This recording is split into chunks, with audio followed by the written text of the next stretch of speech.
Well, it's time for the Council Corral, a review of last night's Springfield City Council meeting. I've been doing this for, 13 years now. Watching all the City Council meetings, digesting them down so that people can get a quick review of what happened at last night's meeting. It's right here. I'm Greg Bishop. Thanks for hanging out. Bishop on air with the Council Corral. I believe next week they're actually doing their council meeting on Wednesday, so we'll probably have a Council Corral. I don't know. It's a weird week, right? After Christmas and before New Year's. So maybe we do that. But let's get into it because some good stuff. But very few items. It was only an hour meeting last night. They did have zoning, which sometimes can be interesting to hear what kinds of zoning cases they're going to have in the Springfield City Council. But it being the holidays, they really seem to just get in there and out. But still some good things that they covered. One, and this is why I think it's important that we have something like a Council Corral. And for places across the state and the country, really, that don't have local people passionate about disseminating information, this is a problem for people being able to understand what happens locally, right? I mean, listen, I'm a reporter. That's what I do for a profession. So I get paid to sit through long state house committee meetings and delve through all this legislation and stuff so that I can distill it down and report it out to you as factually and accurately and timely as possible. And the same goes for local government, right? And doing the Council Corral is really a passion for me, just because. Number one, I've been doing it for so long. Number two, I can do it pretty quick because I've been doing this for so long. But number three, I have a certain depth of understanding of what's gone on at Springfield City Council for the past 13 years. So when you hear things like, another $4.6 million dealing with the Legacy Sports Complex, the redevelopment of that area in Springfield, this has been talked about for a long, long time. We're talking about the issue of how much tax dollars are going to be used to help supplement a private company building a big sports complex for youth from all around the state and the country, frankly, to come to Springfield and to play youth sports and tournaments and whatnot. We're talking multiple baseball diamonds. We're talking indoor volleyball courts all up and down the area.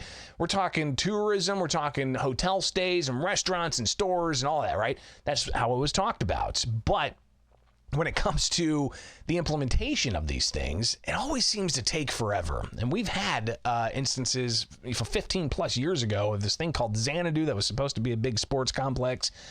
Then you've had others on the east side of the Springfield community bring proposals for their own type of sports complex that would be right off the highway, and they couldn't necessarily fulfill all the hoops that there would have to be. And then all of a sudden we get this idea during the pandemic for Legacy Sports Complex. It wasn't called that at that time, but it was going to go into the south central part of Springfield where they just extended a major road to the interstates, and they have a Shields sporting goods facility, and they've got a bunch of great restaurants over there, a new hotel, a lot of open space that they're going to build upon, and they're going to have this sports complex as part of it. So they thought during COVID, with the world shutting down, sports tourism was a big deal. So they brought this idea forward, they hashed it out, got some private partners involved, and then we were told that shovels are going to go into the ground this summer, and we may have seen a ribbon cutting happen, but I was just out there the other day at a restaurant, which, by the way, if you're in Springfield, Ingrained is a really great place, but so is Legacy Point Eatery. Fantastic food. Give it a shot. But, that's not a paid advertisement, by the way. I love taking Megan out there and just grabbing fish and chips. They got great fish and chips at Ingrained. Legacy Point has this awesome, I don't know what they do to their food, but the spices they use are so good. Regardless, all right. But Legacy Point, it's going to be a vibrant, burgeoning area, but we have yet to see as much movement towards the Legacy Sports Complex as maybe was thought. So an ordinance up for consideration last night with all that background deals with a supplemental appropriation, meaning extra spending of tax dollars in the amount of $4.6 million from unappropriated fund balance to pay eligible expenses for costs associated with the Legacy Sports Park Development Agreement. Here's the conversation that went back and forth. With the Legacy Sports Park redevelopment agreement, the chair will entertain a motion to place agenda item number 2023-595 on final passage. Move. Why did that say 595? Should say 537. 537. There's a typo here. Sorry. So move. Second. We have a motion and a second, and now we're into discussion. Alderman Redpath. Yes. Val, could you tell me where are we at on them getting their bank approvals?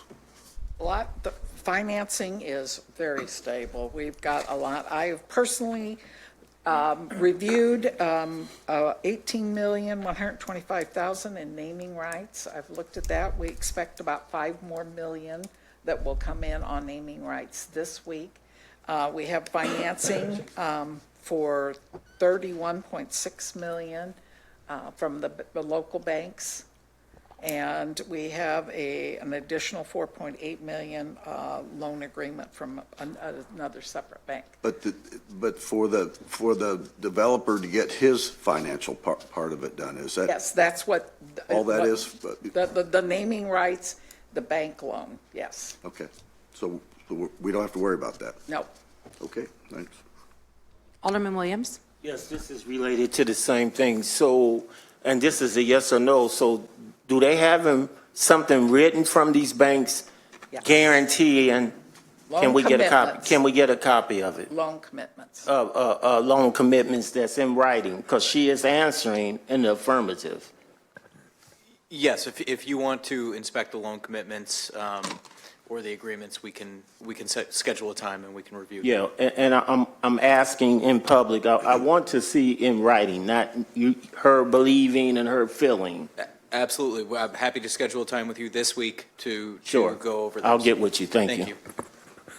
Any other discussion? So again, you've got the questions about what exactly the process is of getting this money where it needs to go, and we've seen this talked about for years and haven't really seen it come to fruition too much.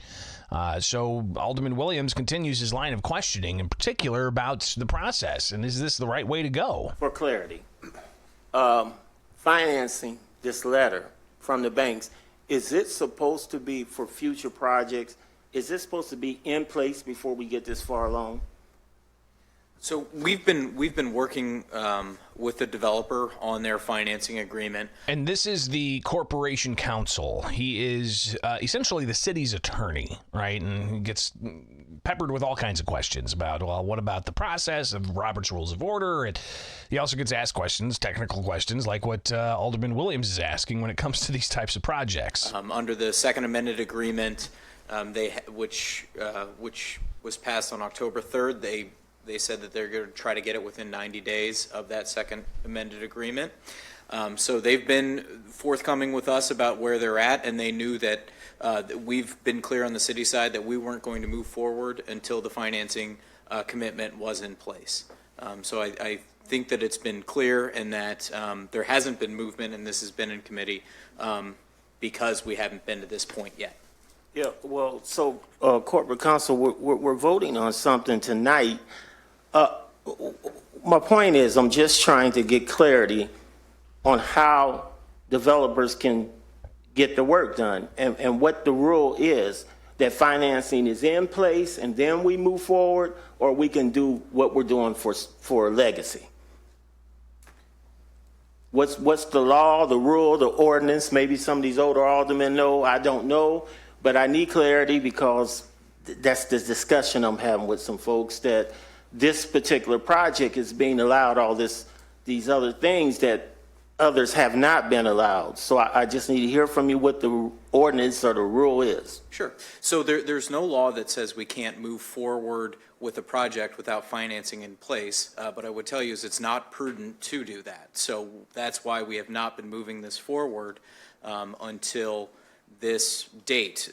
Now, this appropriation, the money has been collected and been in a fund, but we have not turned it over now for 2.5 years since 2021 when we started collecting these funds. I can tell you the developer has spent in eligible costs up to now over $5 million in land acquisition, of which we have previously agreed to assist on a 50% contribution.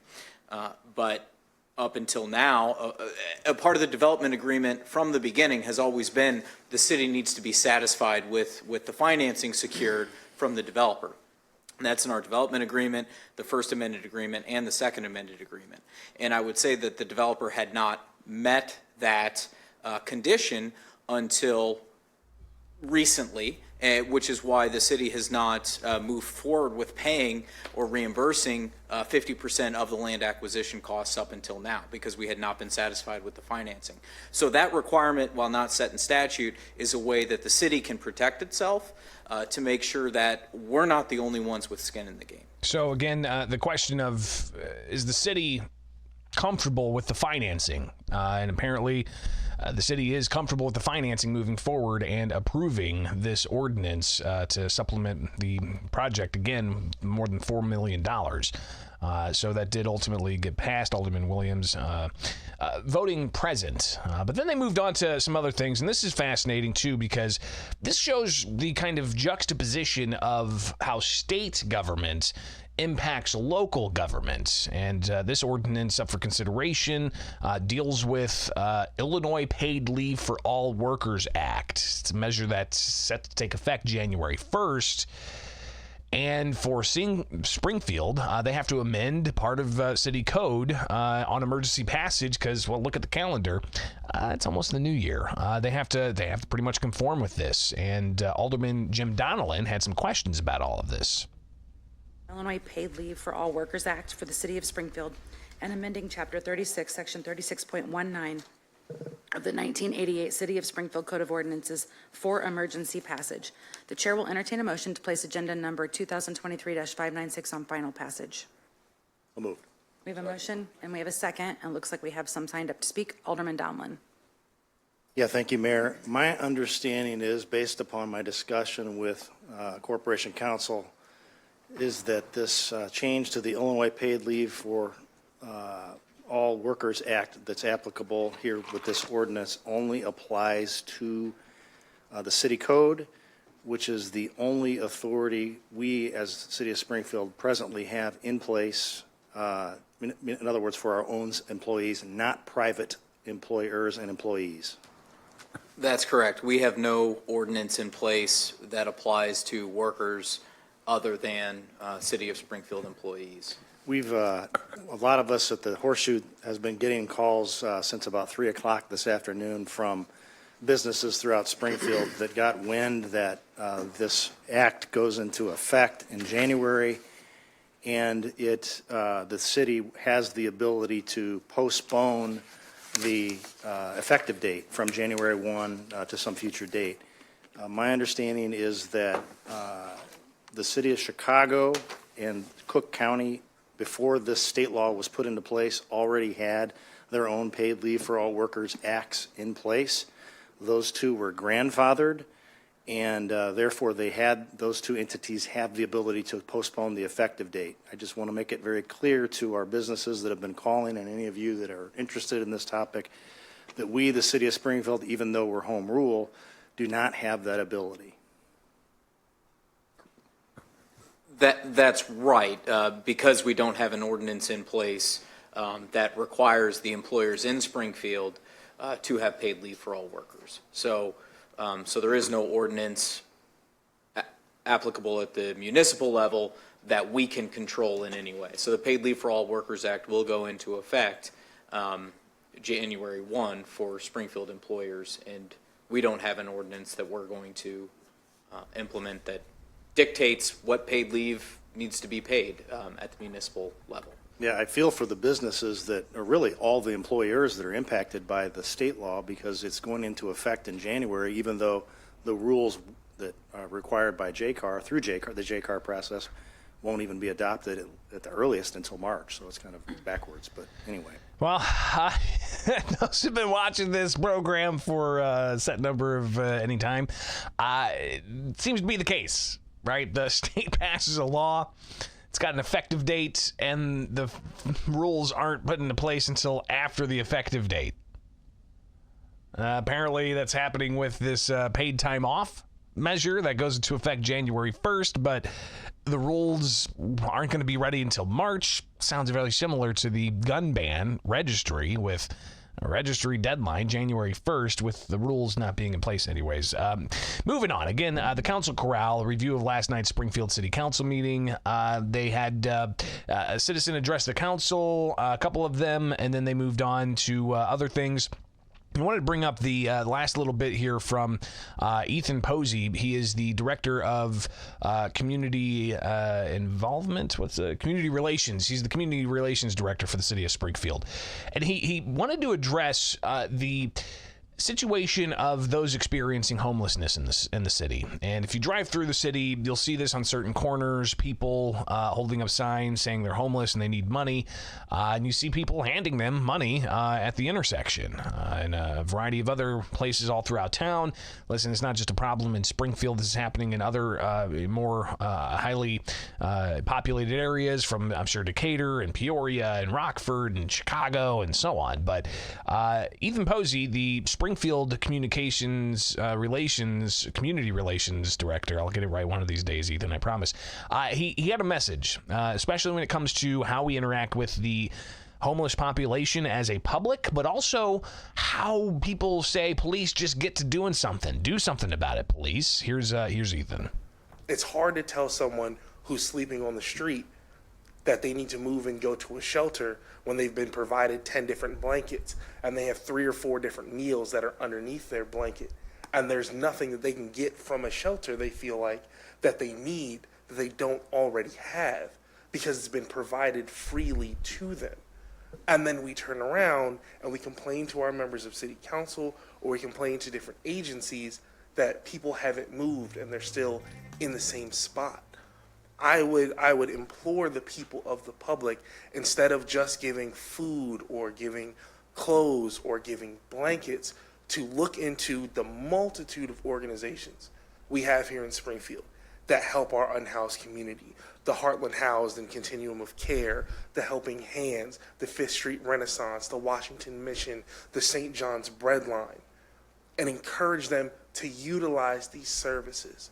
The more we provide what we think are appropriate services as members of the community to our unhoused population, the less incentive they have to actually use the services of the qualified professionals who have dedicated their lives to assisting these members of the community. And Ethan goes on to discuss an old proverb that really still to this day reigns true. We need to give more tough love than the open arm hugs and cares that we've been giving.